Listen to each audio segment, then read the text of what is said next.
Welcome back to Benny's Custom Works, proudly supported by Valvoline and Sparesbox. Don't forget Benny 5 on checkout. This week, we're back on the mild hybrid. As you've probably noticed, the car's around the wrong way today, so we're actually going to be doing a lot of work in the boot today. I want to pull the fuel tank out. I do want to try and retain the factory fuel tank in a modified capacity. We're going to put, at this stage, the plan is to put a Raceworks twin or triple hanger into the stock tank. I made my Wayne from Benny's Custom Works. He does heaps of that sort of deal. So yeah, hopefully we'll be able to do that in this tank as well. But I do need to pull it out and sort of take some measurements to work out what sort of depth we've got, where the stock pump is and how it's located inside the tank, because that will also govern what we can do and how we can do it. Also want to pull out a lot of the hybrid junk from the boot today. And if time permits, we might even start on stripping things out of the bay as well. But there's going to be a lot of stuff coming out of this car in the next kind of few episodes. For anyone following this build, obviously from the start, this is going to be pretty slow and tedious. So if you want that instant gratification, maybe come back in the last episode. But we're going to keep on trucking. So let's dive in. We're going to pull the tank out and then explore the hybrid rubbish again, still, continually, forever. Not forever. Matty's obviously already blown the boot apart, harvested all the bits he needs out of it, so now it's my turn to clear the rest of the mess. I'm trying to work out which battery tray I'm going to use, because we will put the battery in the boot, and being that there's already provision to mount 2 batteries in here, I think we'll definitely retain one of the battery trays, but I think we'll probably end up using the one over here purely because it's a bit lower. I can build a nice shallow box over it to just completely enclose it, and then I'll potentially even just raise the boot floor up and have plenty of room in here. I am going to try and keep a spare wheel in the boot for this particular build, just because I can. Being that this isn't a flat boot floor like the Cresta was, it's already got the provision for a spare wheel. So if I want to get rid of that, we've basically got to cut the floor up anyway. So I'd prefer to just retain that and use as much of the stock floor as we can. And then also we've got the tank obviously in this upright position as opposed to the Cresta being in the boot. So if we can retain more of the boot space and keep some more of that functionality, I'll be pretty stoked with that, because the one thing that the Cresta lacks is boot space. You've basically only got 2 small storage areas now that the fuel cell's in there and it's completely shrouded. So knowing what I know now about that car, working out how to improve on that, I think this car is going to end up with a lot of sort of revisions and improvements, which I guess that's how you build any car, or any series of cars I should say. So always look at what you've done before and how you can improve it, rather than just keeping going on the same route and then 2/3 of the way through the build you go, oh, that's in the way, or this is in the way. So you kind of got to think 5 steps ahead of what you're doing at the time. But yeah, that's the joys of building cars. So yeah, I'm pretty sure we're going to go with that tray. So we're going to rip that one out, clear all the junk out of here, because there's all sorts of random bits and bobs. So we'll get rid of that. Then we'll pull the fuel tank out. Then we can get to all of the hybrid wiring that we're not going to need anymore. Hopefully we can also access the floor grommet to strip all of that wiring out through the car, and then we can keep on going. Sounded like money. Was it yen? No, it was a washer. That's actually a pretty good battery tray. I might keep that for something else. Obviously need some modifications to use it anywhere else, but it's pretty nicely put together. It looks like Toyota made like 100 of them. Some dude literally made all of them in a day, sort of a deal. Matt, you forgot one of your ugly wheels. We've got the tank out, and unfortunately the pumps are in quite a weird spot where, or the pump is in quite a weird spot where it goes through the front of the tank. So this is the top edge of the tank. These brackets were mounted vertically in the car. So I was really hoping that the pumps would be coming in from the top. Unfortunately, it's not to be. It's not saying we can't modify it, but I'm going to speak to Wayne and see what he wants to do, what he thinks is the best outcome, because he may say, yeah, we'll just weld that up and cut this and modify it in the top. But then he may also go, well, why would you do that when you can just make one? And he's pretty quick at fabricating stuff, so it may be quicker to just literally make a tank. But yeah, that's not my call. I guess I'll leave that up to Wayne. But then that means now that we can't really look at much of that today, can't do any measuring, so I guess we'll pull out more junk. We're going to have to pull the back seat out too by the looks to actually pull all this cabling through, because it seems to run in the boot, inside the cabin and then down, rather than just go straight through the floor, which I thought was the case. So going to be pulling back seats out, going to be pulling cabling out, fuse boxes, and if we pull the back seats out, we might even look to pull out the front seats, the center console, all sorts of other bits and pieces. But yeah, hopefully by the end of the day we can strip out a fair bit of stuff out of the car. But yeah, I'm a little bit bummed that the fuel tank may not work, or the stock fuel tank may not work. But inversely, having the pumps here in this front side for a drag car is possibly the worst setup you could have, because you really want the pumps to either be in the top at the back or on the back side, because all of the G loading obviously is going to shift the fuel to the back of the tank. The tank we got in the crest of the pumps are mounted in the top but to the rear of the tank, so whenever you accelerate, obviously the fuel's forced towards the pumps. We do run that with a full tank anyway, but still worth keeping in mind with your pump placement and tank selection, obviously, as well as your tank installation position, are all going to make a difference on your fuel delivery and potential fuel surge. Obviously, all of this is completely circumvented if you're going to run a surge tank. However, I'm really trying to keep this all to an in-tank setup, like the Cresta, but in the OEM position. So yeah, if we're going to run a surge tank, I'd literally just run a lift pump out of this tank to the surge. But yeah, I don't want to be running secondary surges and all this other sort of plumbing and extra busyness if we don't need it. So yeah, a bit of a bummer, but we'll pull this tank out, and I think there's still a little bit of fuel in it, so we'll drain that out and put this on the shelf for now and work out the best path forward. Project cars. I will put those screws back in the tank though, because I don't want to go losing them. Why does Japanese fuel smell so different to our fuel? Possibly the refining process, possibly additives. The octane is higher. Oh, I thought that went in then. So I guess there's different factors, but I don't know why the fragrance is different. Like obviously there's an additive or a chemical that changes the aroma of the fuel, but I'm sure they don't deliberately flavor the fuel per se. But it is a very, I find that it's a lot sweeter of a smell without being alcohol based. It's hard. I mean, it's really hard to explain. Obviously, you can't smell it like I can, but yeah, it's a completely different smell to any other fuel that I've smelt in the US here. Any race fuel, E85 obviously has completely different smells. But yeah, it's I don't know. It's still a petrochemical based smell, but it's a lot sweeter, if that makes sense.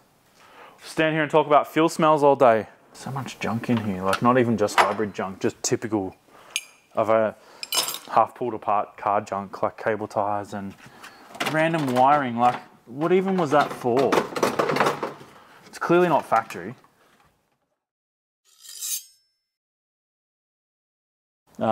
CD stacker, that's what it was for. Someone's lopped the cable off. Rather than remove the stacker properly, when it's gone through the auctions, they've just busted out the side cutters. And then there'll be some CD stacker at Up Garage for like 990 yen clearance bucket with no cable. That's why. I just found the cable, sorry. But I didn't cut it, so don't hate the player. The shielding is grounded and fused. So that's the cable, but then that is the shield ground to the fuse box. Hybrid things. Well, it grounds the shield out so that it doesn't have any, I don't know. Someone with an electrical engineering background can tell me why the shield is grounded, because whatever I say will be wrong. So please let me know what I am wrong and why I'm wrong about. Easy. That was so easy to get out. I feel like I'm whistling Diesel. Whistling Diesel is Sid from Toy Story. Because he doesn't have. Yeah. He's got the magnifying glass out, blowing toys up in his backyard. Just gonna cut them off there. Easy removal, because I don't have the stacker they go to anyway. That's interesting. I wonder if the rear loom is the same between cars. So that's a temperature sensor monitor for the battery, which is, this has been added to this rear loom. So I wonder, is the rear harness the same still, and I can just modify the rear loom rather than rewiring the whole back of the car? Sad times. That's just parking sensor wiring. Oh, that's nifty. It's got like a little quick release dewey on the seat instead of just yanking on it. Space helmet. That's probably 20 kilos at least, just in that seat base. Not gonna need that. Look, it's got this handle. Oh, hang on, there's a crack stash. I mean, there's a stash. Oh, you left that in there when we were in Japan. Oh. You can have that one.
Oh, that's clever.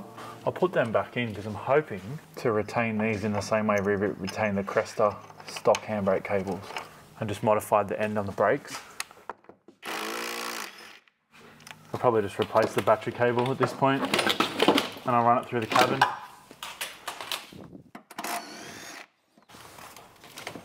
Huzzah, the cable snake is gone.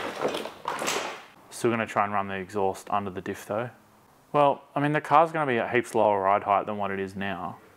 Yeah, true. And trying to snake a 3.5 inch pipe over the top of that,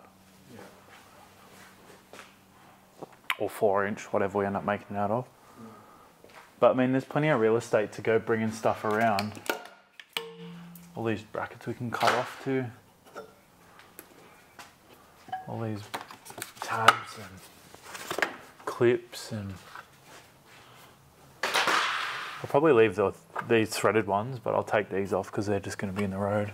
This is a spot weld drill, so it's a pretty square tip, almost for milling. It's not designed to drill holes through things, but it is designed to mill out spot welds. So it's got a nice little center pop on it, and you can just go in without having to mark them. I mean, you can center punch them as well. It does make it easier. But when it's in tunnels and things like this, you should be pretty well right if there's good access. So we're gonna go and drill some holes and hopefully not punch all the way through the steel.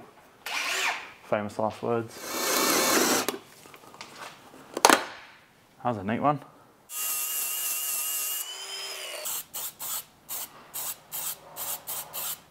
Yeah, more runs than Aussie cricket team.